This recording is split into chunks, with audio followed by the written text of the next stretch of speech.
Ben, moi bo día. Queremos hoxe, nestes inicios de agosto, botar un pouco a ollada atrás e mirar, pois, un pouco facer un resumo, unha panorámica de algunhas cuestións que nos preocupan acontecidas nos plenos, pois, neste ano que levamos de plenos, porque despois da Constitución, da nova corporación e dos plenos de organización, pois viñeron eses plenos regulares e ordinarios a partir de xullo de 2019 até este xullo de 2020. E hai algunhas cuestións que nos chaman a atención e que queremos transmitir ao conxunto da poboación.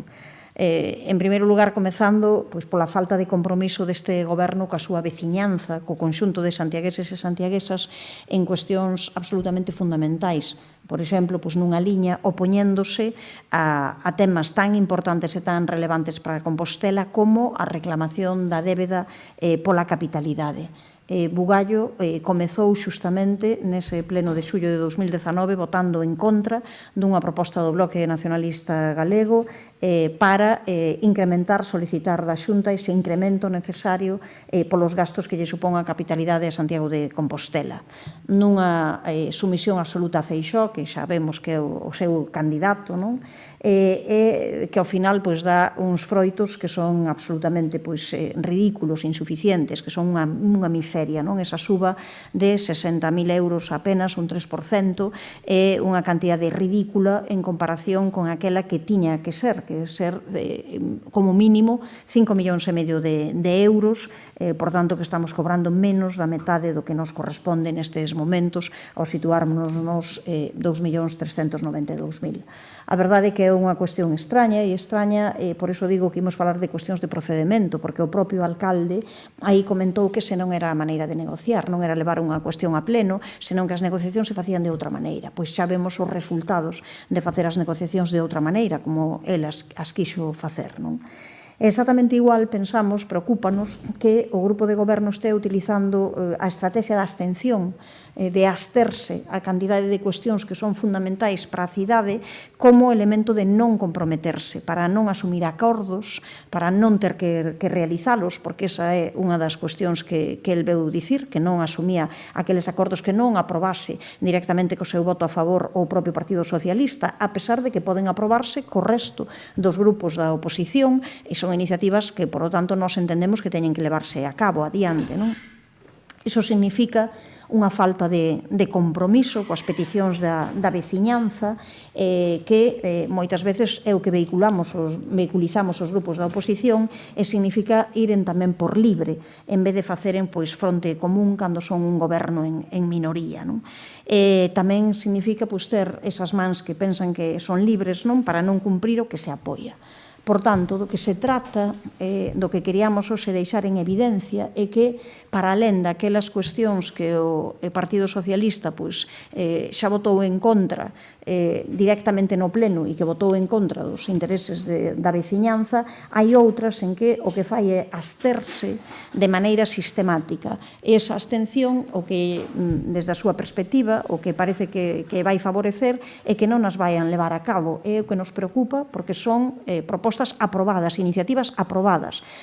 ou ben pola totalidade dos grupos, ou ben por unha parte sustancial deles, pero finalmente aprobadas. Entón, simplemente quero chamar a atención, pois en xullo de 2019 comezou un pleno onde o grupo de goberno, o Partido Socialista, tivo 8 abstencións a propostas feitas polos grupos da oposición, 8 abstencións. En xullo de 2020, no último pleno que acabamos de ter, 7 abstencións. En 2 plenos, 15 abstencións, unha tónica habitual, xa digo, para intentar non comprometerse, para intentar non ter que asumir determinados acordos. Eu quero lembrar aquí algunhas das iniciativas aprobadas con esa abstención do PSOE que nós reclamamos non só que se fagan, senón que se inclúan nos orzamentos. Neses orzamentos que se están agora xa elaborando, preparándose para 2021, nós queremos que se inclúan toda a reurbanización, a fase absolutamente necesaria de reurbanización da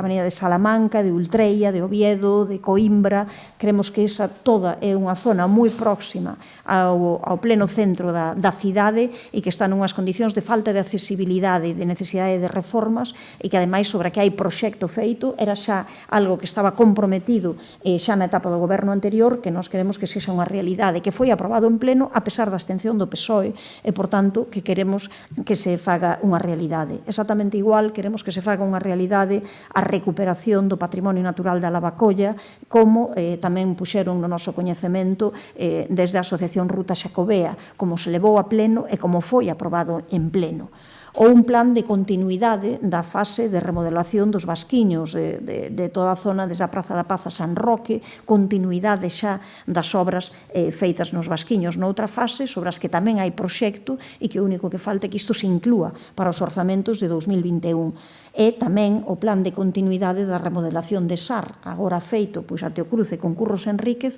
esa continuidade necesaria desde o cruce con Curros Enríquez á calzada de SAR. Outra obra, tamén neste caso xa proxectada, xa feita, con proxecto feito, que hai que incluir nos orzamentos desde a nosa perspectiva e facer unha realidade, unha fase que ten que completar a fase actual, porque ademais está nun estado de franca deterioración.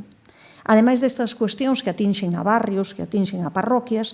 temos outras tamén aprobadas, como o Plan de Revitalización Cultural, aprobado por todas as forzas políticas coa abstención do PSOE, e que continúa nestas alturas, meses despois de ser aprobado e presentado, sen facer absolutamente nada ao respecto. Ou o Plan de Prevención de Incendios, aprobado tamén neste último pleno. Queremos facer constar que todas estas iniciativas, que son iniciativas levadas a cabo polo BNG, que saíron adiante, pero que non o tiveron máis que a abstención do Grupo Socialista, con esa estrategia, con esa intención de non comprometerse con elas, que nós entendemos que non é lícita, que non é democrática, porque non respeta os acordos plenarios, tamén aconteceu con outras iniciativas. Tamén houve iniciativas aprobadas de Compostela Aberta, a recuperación ambiental de Saro, sobre o Centro Cívico da Cidade Vella e do Partido Popular, sobre o apoio do Consorcio nos orzamentos do Estado, sobre as axudas á área central, que foron propostas, iniciativas tamén apoiadas polo Bloque Nacionalista Galego, que tamén saíron adiante e que tamén parece sempre que están aí en dúbida sobre se o goberno socialista se as vai executar ou non. E tamén temos, eu creo que un preocupante abstencionismo en cuestións relevantes como a creación das comisións formadas a partir do Comité Socioeconómico de Crise, unhas mesas de traballo que están nestes momentos en funcionamento, sobre as que xa houve reunións, que volverá a haber despois do parón do mes de agosto, que tratan temas como a cohesión territorial, social, económica ou a nivel de formación. E as que, por exemplo, o Grupo de Goberno permitiuse o uso de non acudir a varias delas, a Comisión Territorial ou a Comisión Social. Entendemos que é tamén unha maneira, xa digo, este abstencionismo de practicar ou de poñerse de perfil e de facer justamente que non se asuman algúns acordos, non? Por iso, nós queremos chamar a atención a que no mes de febreiro aprobamos unha serie de medidas presentadas nunha iniciativa do BNG, que foron aprobadas no seu conxunto, algunhas delas, algúns dos puntos coa abstención do PSOE, mas que acabaron todas aprobadas, entre as que aparecía unha que era que se incluirá en cada pleno ordinario un punto na orde do día para dar conta do seguimento das iniciativas aprobadas no último trimestre e das xestións realizadas para a súa execución. Xustamente porque nos preocupa algo que moitas veces o conxunto da poboación que nos pregunta, pero isto xa se aprobou no pleno, non? E cando se vai facer? Entón, claro, parece que hai unha diferenza entre o que se aprobou no pleno e ao final o que se fai que non é entendível nin é justificável. Por iso, nos dicíamos, ten que haber un mecanismo de control nos propios plenos onde, pois, pleno a pleno se vaya facendo, mirando a vista atrás e dicindo que se aprobou, en que estado está. Nós creemos que iso tamén non hai que transparentar e tamén non hai que levar á páxina web do Concello, tamén non hai que poñer ali, pero o primeiro que hai que facer é dar conta no propio pleno. A xente ten que saber se esta iniciativa se aprobou, hai canto tempo que se aprobou, que fixo o goberno para que se execute. É evidente que ese que fixo o goberno para que se execute ten que ser independente da posición do partido do goberno, porque está en minoría. E se ese partido do goberno non apoia ou simplemente lle dá unha abstención, non significa que non teña que, justamente, cumprir o que ali se aprobou. Por que traemos isto aquí agora nestes momentos, porque entendemos que chegou a etapa de falar dos orzamentos. Imos, a partir destes momentos, comezar a falar dos orzamentos de 2021. Facémolo nun momento realmente complicado, nun momento en que o Goberno do Estado acaba de chegar a un acordo coa FEM para incautar os diñeiros, os remanentes que teñen os propios concellos, para quedarse con eles durante un tempo e logo ilos devolvendo progresivamente ao longo de 10 anos, algo que nos parece inaudito, que nos parece escandaloso e que queremos máis unha vez aquí denunciar, porque con todos os problemas que hai nestes momentos a nivel social é realmente terrible que os propios concellos non poidan botar man dos seus remanentes para poder gastalos naquilo que sexa necesario. Entón, estes orzamentos, os que faga agora o Goberno de Santiago de Compostela con todos estes problemas e cos problemas derivados da crise económica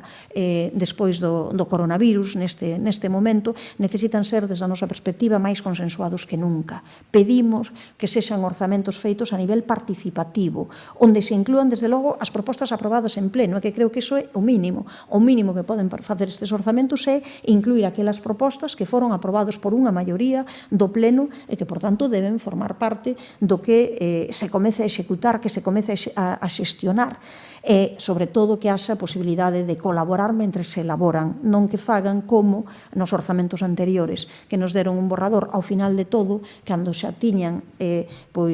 absolutamente todo feito e sin posibilidade de facer ningunha alteración significativa. Nos entendemos que agora hai que mirar, hai que non facer un orzamento rutineiro, non trasladarse en máis as cantidades que se facían noutras ocasións a esta vez, senón que hai que examinar moito que cuestións desde partidas de protocolo, desde partidas que teñen que ver con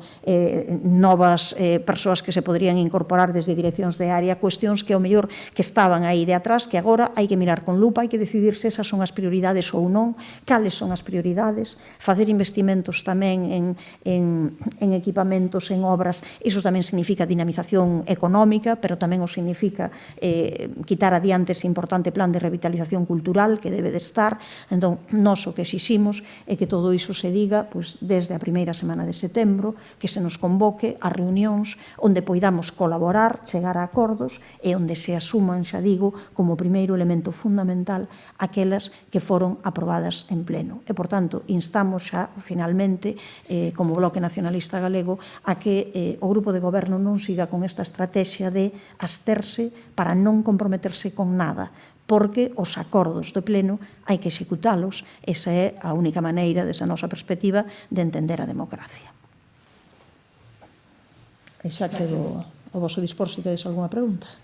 Sí, bueno, por que cree vostede que obedece, a que obedece esta estrategia de abstención e non creo que se aprova non parece que ten que facerse, así que non conduce a nada a aplazar as cousas, non? Claro, conduce a unha cuestión sobre a que digo que o propio alcalde xa se definiu en algunha ocasión, que se eles non se absteñen non se sinten tan vinculados. Se eles votan a favor, senten que iso sí que é unha vinculación e, por tanto, que o teñen que facer, e que a súa abstención, pois entenden que igual sí ou igual non é unha prioridade, e en vez de facela para os orzamentos de 2021, pois deciden agardar a 2022 ou 2023. Nós entendemos que iso non pode ser así, que algo aprobado en pleno ten que ser algo prioritario, porque senón o pleno carece ao final, acaba baleiro de contidos, acaba baleiro de competencias. Se resulta que cantidade de iniciativas, eu quixera saber, porque no último pleno houbo varias importantes que se levaron e onde simplemente que se di abstémonos. Por que? Non porque nos opoñamos, é que xa se estudará, é que xa se verá, é que non sabemos se é unha prioridade, se non é, iso non son maneiras, pero é que ti tes que saber que se iso se aproba, iso ti tes que executalo canto antes. Cal é o canto antes agora nestes momentos? Os próximos orzamentos. Nos entendemos que as iniciativas aprobadas en pleno é o primeiro que debe formar parte dos orzamentos.